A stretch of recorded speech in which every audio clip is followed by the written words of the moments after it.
Greetings. I am Pastor Walter McGill from Guys, Tennessee.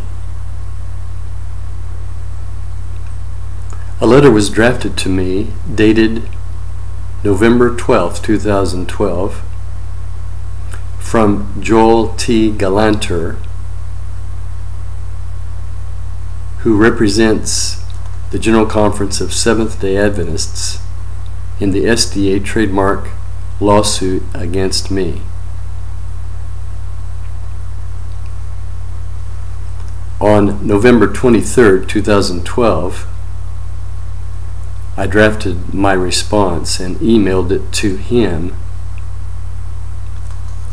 and to the authorized General Conference legal representative at the General Conference headquarters. I want to present that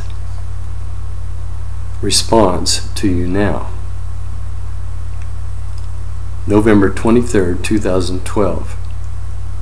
To the General Conference legal representatives, N.R.E. McGill et al.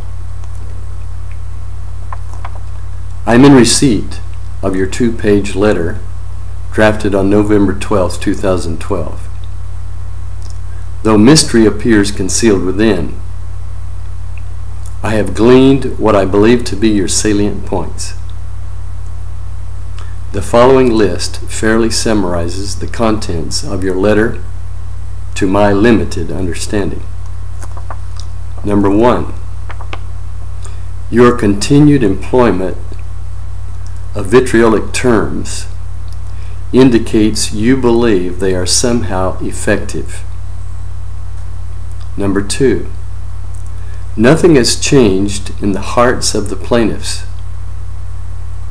They intend to pursue whatever legal options are available to them in protecting their trademark rights. 3, because my incarceration prompted widespread media coverage resulting in significant embarrassment to the plaintiffs, they have opted to take a less aggressive policing approach for now. Number 4, if I avoid causing unrest among the public, I may be able to conduct my religious observances on a small scale without interference for an undetermined time period. Number 5, by overlooking minor violations or failing to complain about each and every instance, the plaintiffs are not giving me any permissions or licenses to employ their marks in violation of the permanent injunction. Number 6, the SDA plaintiffs have authorized only 2 persons for communications with me about this case. Number 7, this letter is by no means exhaustive.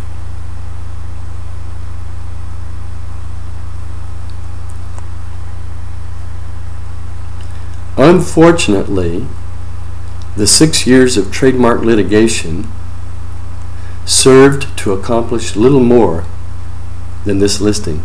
Number 1, the plaintiffs damaged their corporate image among their own constituency, and the general public winced at such unchristian behavior. 2, the plaintiffs spent an untold amount of sacred donations to litigate their cause.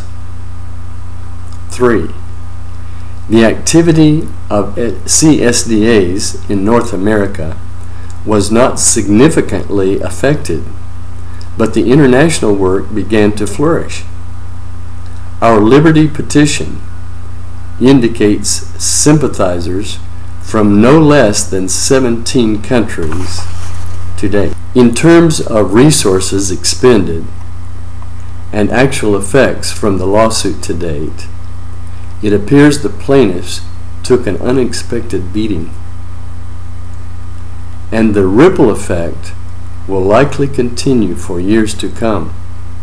not only in America, but around the world. Please understand that I do not gloat in my successes, for I know my heavenly attendant has worked every detail in my behalf. Saving my life in prison on 2 occasions should be proof enough that I am monitored by one stronger than men. My implicit obedience to God keeps me in safety. Finally, I have no reason to fear anything men may do to me in the future. As I testified before, I have perfect love for friends, relatives, church members, adversaries, and oppressors alike. Whatever coercive sanctions are brought against me will turn upon the SDA plaintiffs as before, for their fight is not against man, but against God Himself. Respectfully submitted, Walter McGill.